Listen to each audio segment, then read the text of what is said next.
আসসালামু আলাইকুম, নমস্কার। আমাদের শিলচর এবং জাহানুল ভাই লস্কর পেজের আপনাদের সবাই স্বাগতম।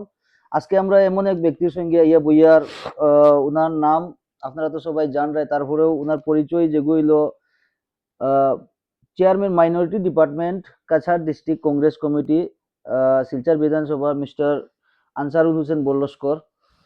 তার সঙ্গে এখন আমরা পলিটিক্যালি এবং সুনাই কনস্টিটুয়েন্সি আর তাই যখন একটা পদও আসেন এই পদর কিতা কিতা জিম্মেদারি তাইন করছেন আর তার পার্সোনাল কতটা জিনিস এগুলো মানে লাইফর বিষয়ে আমরা স্ট্রাগল যেগু পলিটিক্যালি আর ওনার ফাইন্যান্সিয়ালি কিরকম আসলে সব আপনার সঙ্গে আজকে শেয়ার করতাম। নতুন পেজ আমরা সুনাই এমএলএ সুনাই বিধানসভা যে ফিউচার ইলেকশন 2026 আর অসময় ও তান কিতা কিতা আছে আর তান কতমান খাম করে গেছেন এইসব বিষয় লইয়া আজকে আমরা এই ভিডিওটা পডকাস্টটা করলাম।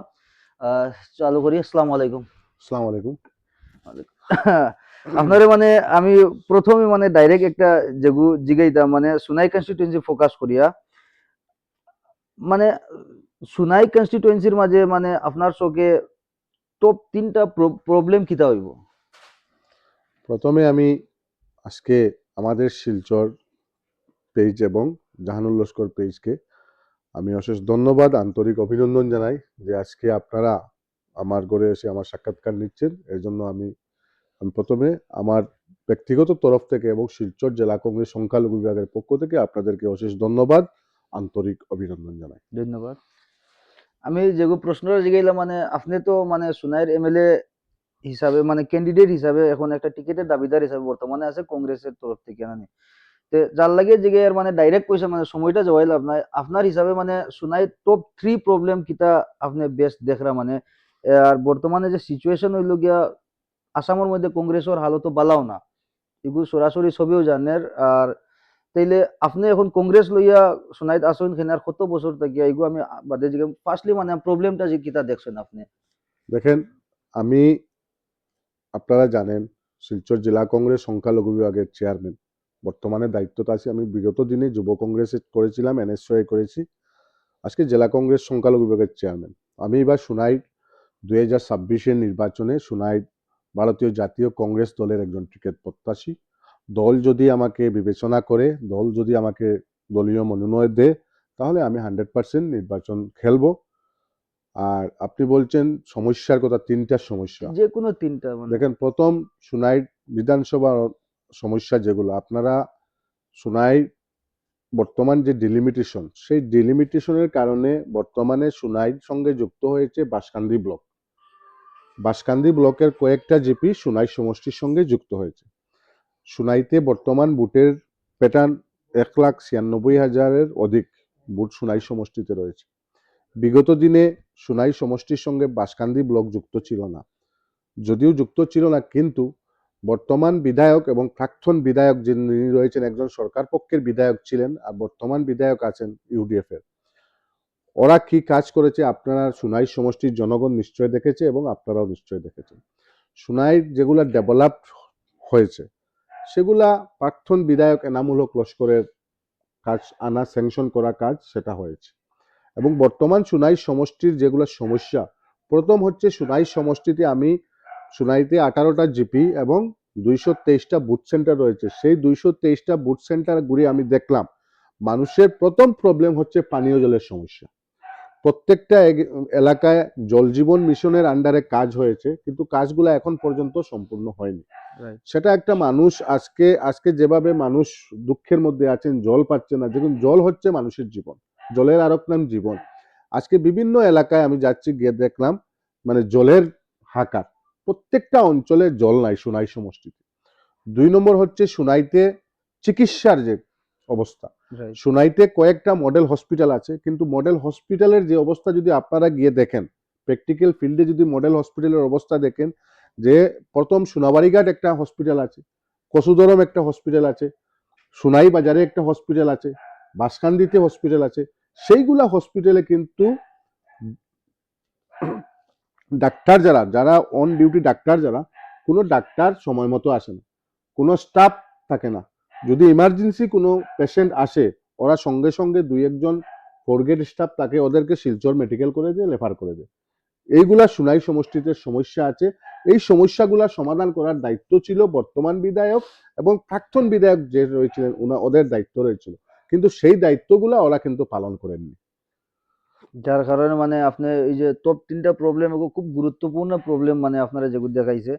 তে এই যে সুনাই এমএলএ ক্যান্ডিডেট হিসাবে কন্টেস্টেন্ট করার যে আপনি ডিসিশন নিলাইছেন, তে ডিসিশন নিবার মানে কারণটা কিতা? দেখেন, ভারতবর্ষের যে কোনো মানুষ, প্রত্যেকটা মানুষের এক একটা সিস্টেম আছে, এক একটা সিস্টেম নিয়ে মানুষ বসবাস করে। তো আমারও জীবনে আমি রাজনীতিতে এসেছি ২১ বছর, বর্তমান আমার হয়েছে কংগ্রেস রাজনীতি করা। তো আমার একটা উদ্দেশ্য ছিল যে জীবনে আমি একবার বিধায়ক হব, রাইট। যদি একটা সুযোগ পাই, দল যদি সুযোগ দেয়, তে আমি একবার বিধায়ক হয়ে জনগণের কাজ করব।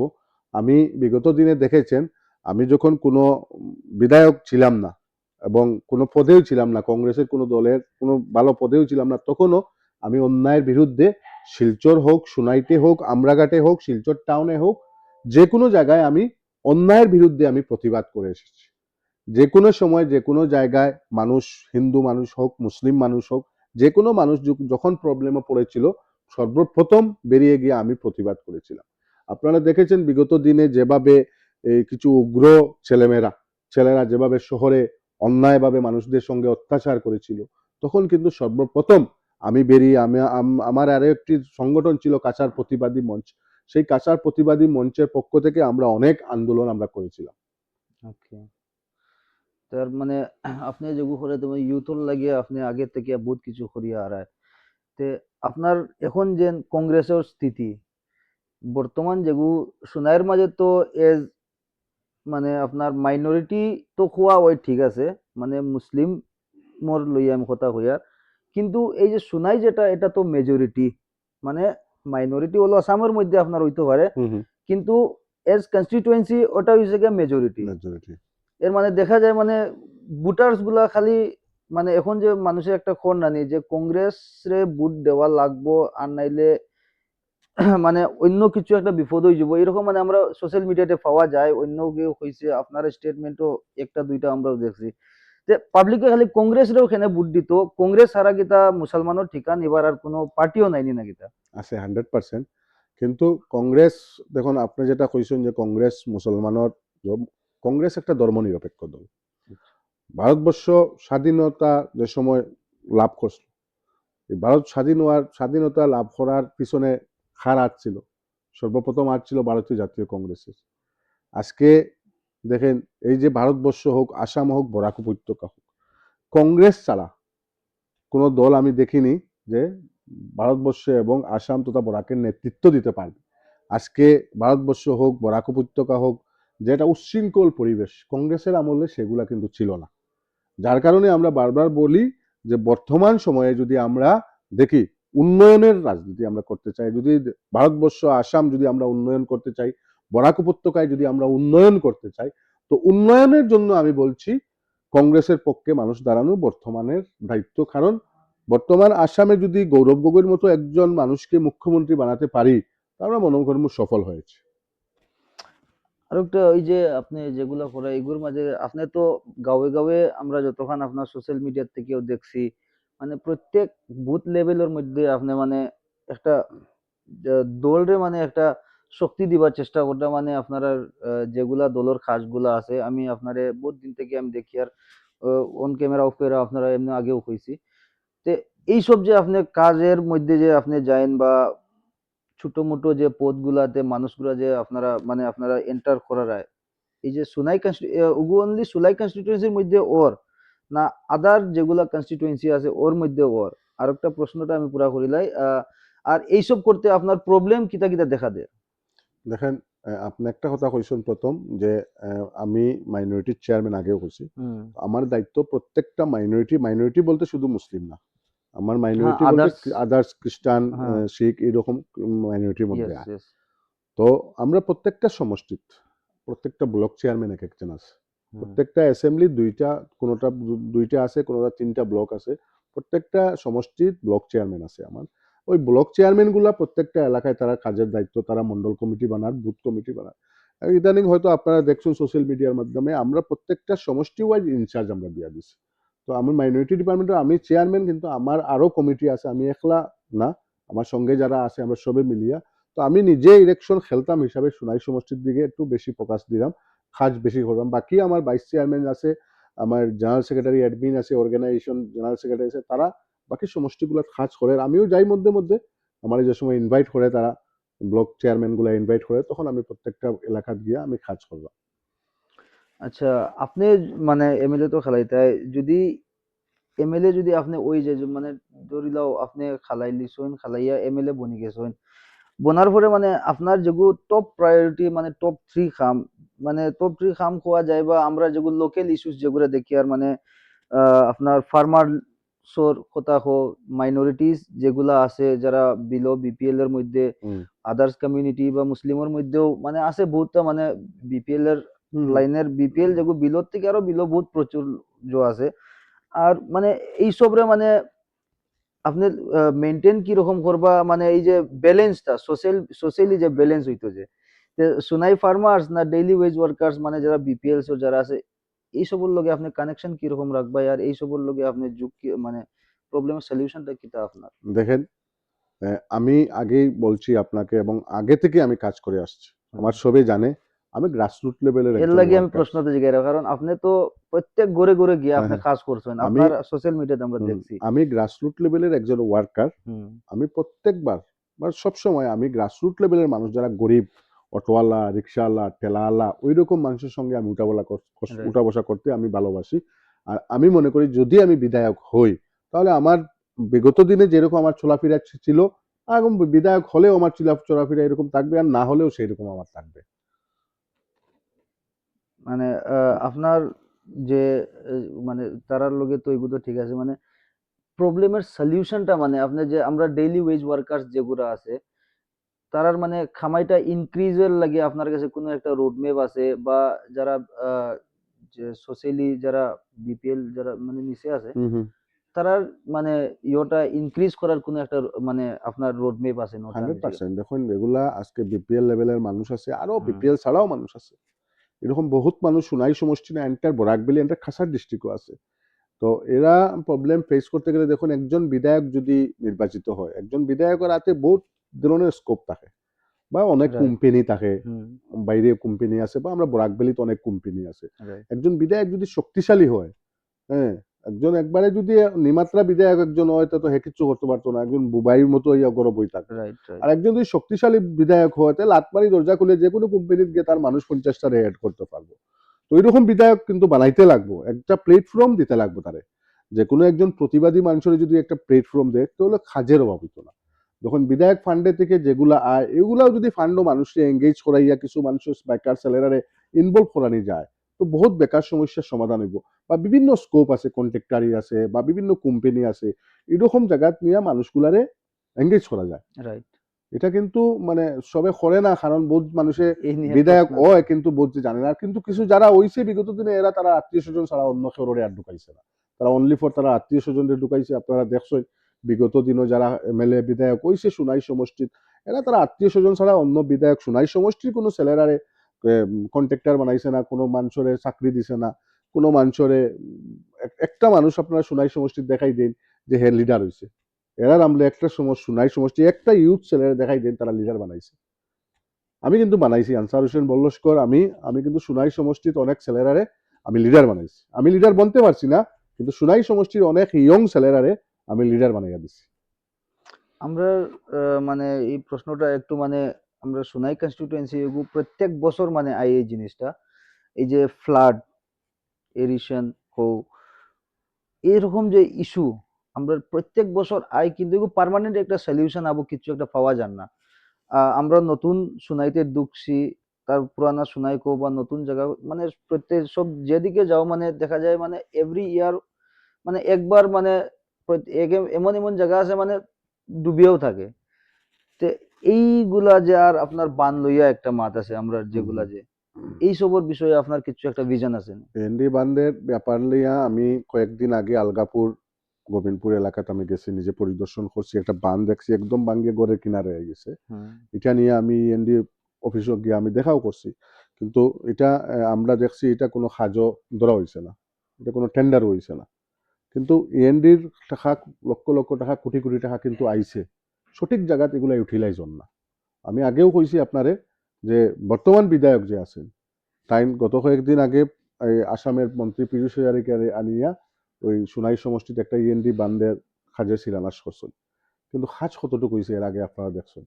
বর্তমানে যে বেরেঙ্গা নাথফাড়া যেটা, এই বেরেঙ্গা নাথফাড়া যেটা কাজর, এগুলা কাজ আপনারা নিজে পরিদর্শন করবা, কয়েক কোটি টাকার কাজ এখানে হয়েছে, কিন্তু প্র্যাকটিক্যালও কাজ কত টাকার হয়েছে আপনারা ওইগুলা দেখিলেই বা গোবিন্দপুর আলগাপুরের বর্তমান যে বিধায়ক করিমউদ্দিন সাহ, ইউডিএফের বিধায়ক, এখন তো তাই ইউডিএফ বিজেপি অ্যালায়েন্স, এখন তো বর্তমানে অ্যালায়েন্স, এই অ্যালায়েন্সের বিধায়ক গপ দিয়া ইসলা যে বাসকান্দি আলগাপুর গোবিন্দপুর এগুলা রাস্তা বানাইয়া দিতা, কয়টা রাস্তা এখন মতো বানাইয়া দিছেন?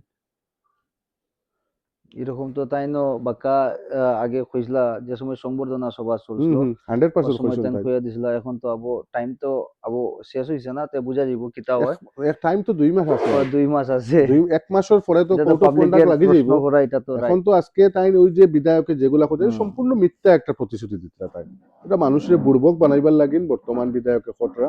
আর বর্তমান বিধায়কে দেখবা তাই জায়গায় জায়গায় গিয়া সংবর্ধনা লইতরা, আর লইয়া শুধু হলে কংগ্রেসরে গালাগালি খটরা। তাই কিন্তু বিগত দিনও কংগ্রেসের বুটে জিতছে, সোনাই সমষ্টিতে জিতছে যে তাই বিগত দিনও কংগ্রেসের বুটে জিতছে। এবার মাফ লই লিব তাই, এবার ইলেকশনে মানে কি হয় না হয় একটা তো এবার বুঝা তো যাব। মাফ লই লিব তাই, মানে আচ্ছা, জনগণে মাফ দিয়া দিব তাই। রাইট। আপনার মানে বিষয় লইয়া আমি এমনি জিগাই, আর আপনি তো মাইনরিটি চেয়ারম্যান হিসাবে আছেন, তে সুনাই কনস্টিটুয়েন্সি তো যেরকম সবেই জানে যে এগু তো সবর একটা মানে মত পাবলিকর যে বুঝা যায় মানে এগু কংগ্রেসের ভিতরে আছে ওরকম মানে যেগুলো দেখা যায় এগু আমি কইরাম। কিন্তু আদার্স যেগুলা কনস্টিটুয়েন্সি আছে, আদার্স যেমন আপনি বরখলা হোক বা শিলচর হোক বা আমরা লক্ষ্মীপুর হোক, এইরকম এরিয়ার মধ্যে খাস করাত গেলে আপনার প্রবলেম মানে কিতা কিতা দেখা দেয়, বা আপনার আর এই জায়গাতেও কিতা বুথ প্রেসিডেন্ট বুথ কমিটি এরকম কিছু আসেনি? না, প্রবলেম কিছু দেখা দেয় না। দেখুন আমি মাইনরিটি চেয়ারম্যান হিসাবে মাইনরিটি এরিয়া তো কাজ করলাম, কিন্তু আদার্স অন্য কমিউনিটি এরিয়া তো গিয়ে আমি কাজ করলাম। যে সময় অভিজিৎ পাল প্রেসিডেন্ট আছিল তখন আমি বিভিন্ন এলাকাত গিয়ে কাজ করছি, আমার দায়িত্ব দেওয়া হয়েছে। রাইট। তখন আমার কোনো মানে এক্সট্রা কোনো দায়িত্ব আমার মাইনরিটির পরে অন্য কোনো দায়িত্ব আমার দেওয়া হয়েছে না, যার কারণে আমি কাজ করলাম না। কিন্তু আমি অভিজিৎ পালের যে সময় প্রেসিডেন্ট থাকাকালীন আমি দলাই বাই ইলেকশনও কাজ করছি, আমার হিন্দু বাঙালি এরিয়াত কাজ দিছে। আমার যে 2টা 3টা জিপিত আমার দিছিল, আমি আমার প্রত্যেকটা জিপিত কংগ্রেসে লিড লইছে, বাই ইলেকশন হয়েছে, বাই ইলেকশন লিড লইছে। তো আমার দায়িত্ব দিলে 100% আমি খর মুগিয়া, কোনো প্রবলেম নাই। মানে আপনি এখন বর্তমানে অনলি সুনাই কনস্টিটুয়েন্সির মাঝে ফোকাস করতে? আমি ফোকাস আমার তো দলে অন্য আমার হাইকমান্ড যে আছে, আমার জেলা কংগ্রেস প্রেসিডেন্ট ইয়েস। তাই আমার অন্য কোনো অ্যাসেম্বলি বা অন্য কোনো জায়গাতে আমার ইনচার্জ বানাইয়া দিছে না। ওকে। তো আমি তো আমি ভাবছি মানে কাছাড় জেলা হিসাবে মানে পুরা ওল কাছাড়ের মধ্যে বোধহয় আপনার মানে দায়িত্বগুলা। না, আমার তো মাইনরিটি দায়িত্ব আমার হ্যাঁ, আছে, ওই যে মাইনরিটির দায়িত্ব মাইনরিটি আছে, ডিপার্টমেন্ট হিসাবে ওইটা। মাইনরিটি দায়িত্ব আছে আমার হুম, প্রত্যেকটা যে কোনো অ্যাসেম্বলি। একটা সভা করাত গিয়া এটা করতে পারলাম, করলাম আমি, কোনো মানে প্রবলেম কোনো নাই। একটা ইস্যু কিছু না, দেখা যায় না, আমার তো এরকম কোনো ইস্যু আমি ফেস, পাবলিক গ্যাদারিং কো। না এটা আমি এখন পর্যন্ত কোনো জব ফেস করছি না। মানুষ যত জায়গাত গেছি মানুষ এখন পর্যন্ত কংগ্রেসমুখী, মানুষে কংগ্রেসে ভোট দিত, এটাই মানে বিজেপি সাম্প্রদায়িক, সবসময় সাম্প্রদায়িক কথা হয়, যার কারণে বিজেপি মুখী মানুষ না, মানুষ কংগ্রেসমুখী। কিছু স্বার্থবিধি যারা আছে, যে যারা নিজের স্বার্থ লাগিয়ে আজকে বিজেপি করে, কিছু মুসলিম মানুষ আছে নিজের স্বার্থ লাগে বিজেপি করে, এরা করতে পারে, ফান্ডামেন্টাল রাইট, তারা রাইট। নিজে করবো, কোনো প্রবলেম নেই। না, আমি এই প্রশ্নটা জিজ্ঞাসার কারণ হলো গিয়ে এখন দেখা যায় যে প্রত্যেক জায়গাটা মানে ক্যান্ডিডেট গুলো মানে দেখাও যান না আদার্স এরিয়ার মধ্যে কংগ্রেসের, কিন্তু আমরা মানে আমি নিজেও সোনাই কনস্টিটুয়েন্সির এগু তো তারপরেও মানে আমার মানে মনে একটা প্রশ্নটা সব সময় জাগিয়ে ওঠে যে খেলা কিতা খালি আমরা সোনাইয়ের মাঝে নি, আর সোনাইয়ের মাঝে ওরকম খেলা হয় যে এখন আমরা যদি 5 ভাই থাকি, এখন 5 ভাই দেখি এক জায়গাত গিয়া এক ক্ষেত গিয়া আমরা ক্ষেত করতাম চাই আর। তো এই যে প্রবলেমটা আপনার মধ্যে কিতা কোনো একটা মানে আছেন মিউচুয়াল আন্ডারস্ট্যান্ডিং হইন, বা কিছু একটা যে আপনারা একলগে বইয়া মিটিং এর মধ্যে কথাবার্তা কিছু হয়নি যে আমরা 5 জনে খালি এক জায়গা খেনে করতাম, জমিন তো আরো আছে না কথা অন্য দেখুন, জায়গাতেও গিয়া আপনারা। আজকে একটা কথা আপনি কইছেন হুম। যে আমি একজন মুসলিম ছেলে, হুম। আমি যদি কই আজকে শিলচর সমষ্টির ইলেকশন খেলতাম, তে এটা তো একদম আন্দো কথা হইব। যেহেতু সোনাইত যার যারই টাচ, আজকে শিলচর আমি খেলতে পারি, কিন্তু শিলচর অতটুকু আমার পাবলিক টাচ রাখবো, তো শিলচর সমষ্টিতে আমার এই পাবলিক টাচ নাই। তো এখানেও দেখুন আপনি কইছেন একটা কথা, অন্য জায়গাত ক্যান্ডিডেট নেই, ক্যান্ডিডেট সব জায়গাত আছে। কংগ্রেসের candidate Silchar Abhijit Pal candidate, daily door to door অভিজিৎ পালে ওয়ার্ক করে। আজকে দলাই ক্যান্ডিডেট, আমরা 3জন ক্যান্ডিডেট আছে দলাই। Okay. কিতা তার নাম হীরক দাস একজন ক্যান্ডিডেট, ধ্রুবজ্যোতি পুরকাইস্ত একজন ক্যান্ডিডেট, অনুপ রায় একজন ক্যান্ডিডেট দলাই সমষ্টি। লক্ষ্মীপুরে কয়েকজন ক্যান্ডিডেট ঘোরাফেরা করে। এই কিতা সিং একজন আছে, আমরা তাইন আছে। উদারবন্দে সন্দীপ নন্দী ক্যান্ডিডেট, অজিত সিং ক্যান্ডিডেট, আরও পুলক রায় একজন ক্যান্ডিডেট, পল্লব সিং যাদব একজন candidate। কোন সমষ্টিত কম কিরকম কংগ্রেসের ক্যান্ডিডেট ফাইট চলে। কংগ্রেসের ক্যান্ডিডেট মানে কংগ্রেসের দিন বেলা এর লাগে তো সব জায়গায় ক্যান্ডিডেট বেশি। আজকে উদারবন্দে দেখুন কংগ্রেস ক্যান্ডিডেট লিয়ে ফাইট, শিলচর কংগ্রেস ক্যান্ডিডেট লিয়ে ফাইট, সোনাইট কংগ্রেস। তার মানে কংগ্রেসের মানে হাওয়াটা চতুর্দিকে ভালো এর লাগে, কংগ্রেসও মানুষের টিকিট লইবার লাগে আগ্রহী। মানে আপনার হিসাবে তো বুঝা যায় মানে সব দিকে একটা কংগ্রেস। তারপরে মানে আমি এই প্রশ্নটা জিজ্ঞাসি যে রিজনটা হইল গিয়ে সিম্পল। আমরা সোনাই কনস্টিটুয়েন্সির মাঝে দেখা যার মানে যে কোনো মানুষ হোক, জেসা খানোর মানুষ হোক, আইয়া মানে দাবি করাত লাগি যায় সোনাই। এটা তো দেখুন, তার আমি কইলাম না নি, ভারতবর্ষ যে কোনো মানুষের অধিকার আছে যে কোনো সমষ্টিত গিয়ে ইলেকশন রাইট। খেলার। হুম। মল্লক চৌধুরী বাইরে গিয়ে ইলেকশন খেলছেন, হুম। জানি। তো এটা তার যার যারই ফান্ডামেন্টাল রাইট, হে নিজে খেলতে পারে। কিন্তু কিছু মানুষ আছে ওই যে যারা টিকিট দাবি করে, সেও হয়তো পয়সা দিয়ে খাড়া করছে তারে। তো আপনারাও জানরা খাড়ে খেয়ে খাড়া করছে। এটা 2-4জন ক্যান্ডিডেট আসল যারা আমরা লাহান যারা ক্যান্ডিডেট বিগত দিনে প্রটেস্ট করিয়া আইছি, ফাইট করিয়া আইছি, মাটির থেকে উঠিয়া আইছি। ওরকম ক্যান্ডিডেট বাড়ি মারার লাগি, আমরা বাড়ি মারার লাগি 2-4জন ক্যান্ডিডেট পয়সা করে লইয়া অন্য মানুষের থেকে আমরা মানে মানুষের একটু মাইন্ড চেঞ্জ করার লাগে। আজকে আমার মানুষ ফিল্ডত কিছু সমানি, ওইটাই উদ্দেশ্য। তারা অন্য ক্যান্ডিডেটের কাছ থেকে পয়সা লইছে, মানে তারা লইয়া মানুষের মাইন্ডটা চিত্রাইবার লাগে। এটা হয় কিন্তু মানুষ সচেতন। আপনি তো ডোর টু ডোর ক্যাম্পেইন তো বহুত করছেন। ইগু তো মানে আপনার নাম ওয়ার ফরে মানে এইসব গুলা একটা আছে না পাবলিকের সঙ্গে ইন্টারাকশন। যে সময় আপনি নতুন নতুন যে ফার্স্ট কিতা কংগ্রেস থেকে আপনার চালু হয়েছে না অন্য কোনো না না, দলে আমি আসলে? ফার্স্টে কংগ্রেস। আমি দেখুন কংগ্রেস থেকে আমি 2বার সাসপেন্ড হয়েছি। ওকে। আমি ফার্স্ট টাইম যে সময় কংগ্রেস সাসপেন্ড হয়েছি, সুস্মিতা দেবর আমি মুর্দাবাদ দিছিলাম। ওকে। আমি খুঁজলাম সুস্মিতা দেব বিজেপির এজেন্ট। সোনাই সমষ্টির একটা সভা হয়েছিল, জিতেন্দ্র সিং আসিল। জিতেন্দ্র সিংয়ের সামনে আমি খুঁজলাম যে সুস্মিতা দেব বিজেপির এজেন্ট। তখন কংগ্রেস দল থেকে আমার সাসপেন্ড করা হয়েছিল। কিন্তু সাসপেন্ড করার 3 মাস গেছে না, সুস্মিতা দেব তৃণমূল কংগ্রেসে গেছে। তো আমার কথাটাও রাইট আছিল। তারপরে আমি কমলাক্ষ দেব পুরকাইস্তর বিরুদ্ধে কংগ্রেস অফিসও আমি 9টি বোর্ড লাগাইছি। কংগ্রেস অফিসও আমি বহুত ফাইট করছি। দলের হাইকমান্ডে আমি রিটেন কমপ্লেন করছি, ফাইট বেজান করছি। তারপরে আমার উপরে দলের থেকে অ্যাকশন হয়েছে, আমার শোকজ করা হয়েছে। তারপরে 1 মাস গেছে না, কমলাক্ষ বিজেপির গেছে। তো আমি কিন্তু কংগ্রেস ছাড়ছি না, আমি এখনো কংগ্রেসও আছি। বাকি যারা কংগ্রেস দেখুন, অনেকে কংগ্রেস ছাড়িয়া গেছে, অনেকে ইউডিএফর বিধায়কের লগে আসলো। শোনাই আজকে 2-4জন ক্যান্ডিডেট আসুন, এরার আপনারা ব্যাকগ্রাউন্ডটা দেখবা, এরা খারা যারা ক্যান্ডিডেট হয়েছে এরা খে। এরা তো শোনাই করিমউদ্দিনের ক্যান্ডিডেট, করিমউদ্দিনকে লইয়া বিগত দিনে যারা করিমউদ্দিনের সবচেয়ে বেশি বড় কাজ করছে, পিএইচি বানাইছে, রাস্তাঘাটের কাজ করছে, কন্ট্রাক্টারি করছে, আজকে এরাও শোনাই এমএলএ ক্যান্ডিডেট। কিন্তু ফটো তো আপনার সঙ্গে তোরাতুরি দেখা যায়। 100% করিমউদ্দিন বলবি আমার গ্রামের মানুষ। কিন্তু বিয়া শাদি দেখুন, পলিটিক্স রাজনীতি এক জিনিস, আত্মীয়তা এক জিনিস। আমার করিমউদ্দিন বলবিয়ার লগে আমার এমনি ফ্যামিলির সম্পর্ক আছে, পলিটিক্যালি সম্পর্ক নাই। টাইম এক জোট আছে, আমি অন্য জোট আছে। যে আরো একটা জিনিস মানে আপনি যে সময় নতুন নতুন যে সময় কংগ্রেসে যে আপনি ঢুকছেন মানে এরকম সোসাইটির মাঝে কিতা চেঞ্জ করতে হয় আপনি চাইছিলেন যার কারণে যে এই কংগ্রেস দলেও এই চেঞ্জটা করতে পারবো হয়ে আপনি কংগ্রেস দল, কারণ দল তো বহুত আছে, প্রচুর আছে। আর যদি সোশ্যাল সার্ভিস করবার হলে তো ইন্ডিপেন্ডেন্ট থাকিও আমি আমার নিজের তরফ থেকে আমরা করতাম পারি না বলছেন। 100%। তাইলে আপনি এটা কোন সব এমন একটা কিতাব প্রবলেম দেখছো যার কারণে আপনার মানে লাগছে যে না আমার পলিটিক্যালি আমার অ্যাক্টিভ হইতে লাগবো তাইলে আমার সোসাইটিটা মানে চেঞ্জ করা যাইব, এরকম তো একটা থিঙ্কিং আইছে হইব আপনার? পলিটিক্যালি দেখুন কংগ্রেসের আইডিওলজি যেটা, হুম। কংগ্রেসের আইডিওলজি দেখিয়া আমি কংগ্রেস দলে জয়েন করছি। কারণ আজকে কংগ্রেস দল একটা সেকুলার দল।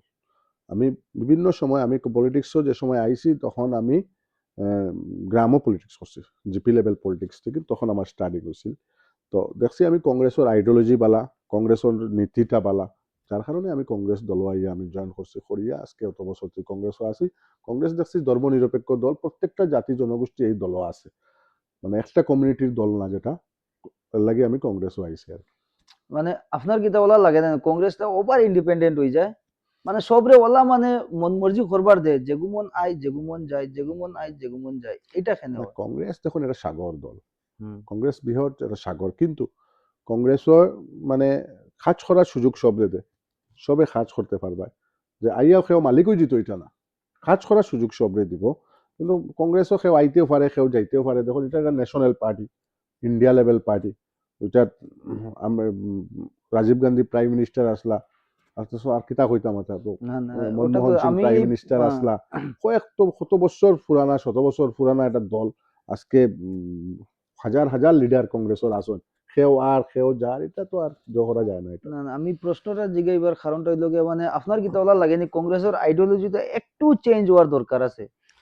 দরকার মানে আছে। পাবলিকের যে ইন্টারেস্ট, আপনি বিহার ইলেকশন দেখুন বা আদার্স সাইটের যেগুলা ফিউচার বা মিউনিসিপালিটি ইলেকশন লাগে, যে কোনো মানে ইলেকশন দেখুন, মানে পার্সেন্টেজটা কমিয়া, আপনার বুথ হুম। সংখ্যা ঠিক আছে বেশ হইতে পারে, মানে পার্সেন্টেজের হিসাবে আপনার বুথ সেম আছে বা একটু বেশ কম, এগু প্রত্যেক জায়গায় একটা আছে, তারপরে মানে সিটটা বারবার না, কারণটা আপনার কিতা লাগে? আপনি তো বড় লেভেলও আপনি বইন। আর দেখুন এটা কিছু আমরা নেতৃত্বের অভাব আছে, হুম। কিছু নেতৃত্বের অভাবের কারণে আমরা মানে কংগ্রেস দলটা সরকারও আইতে পারলাম না, আমার লাখান মানুষের গাফিলতির কারণে। আজকে আমি ফিল্ডও যাইলাম, ফিল্ডও গিয়ে আমি প্র্যাকটিক্যাল জায়গাতে আমি ফসতে পারলাম না। হুম। প্র্যাকটিক্যাল জায়গাটা হইল আমরা বুথ। আজকে কংগ্রেস অফিসে বইয়া বুথ আছে, কংগ্রেস অফিসে বইয়া শুধু নেতাগিরি করে, যত সময় পর্যন্ত আমরা বুথও যাইব না, বুথ লেভেল আমরা মজবুত করবো না, তখন আমরা কংগ্রেসের সরকার আনতে পারতাম না। আমরা যদি সরকার আনতে চাই, গৌরব গগৈর মুখ্যমন্ত্রী বানাইতে চাই, তো আমরা কিতা করতে লাগবো, আমরা বুথও যাইতে লাগবো। তো আমরা প্রবলেমটা এইটা, আমরা লাখান কংগ্রেসের মানুষ যারা, মানে আমি আমার কথা কইলাম, আপনি তো যাই না, আমরা দেখছি। আমার লাখান আরো বুথ আছে, মনে করেন কংগ্রেস অফিসে বাদ থাকে, আমিও যাই না কোনোদিন, ডেইলি যেতে পারলাম না। তো আমরার কারণে আজকে আমার কারণেও মনে করেন, আমি মনে করলাম আমলার লাখান কিছু ওয়ার্কারের কারণে কংগ্রেস মানে আইতে পারেন না সরকারও, কারণ আমরা বুথে বুথে যাইলাম না, মেইন ফাউন্ডেশনটা বুথ। যত সময় মতো বুথ কমিটি শক্তিশালী হইব না, আমরা কংগ্রেসও কোনো অবস্থায় আমরা কংগ্রেস আনতে পারতাম না।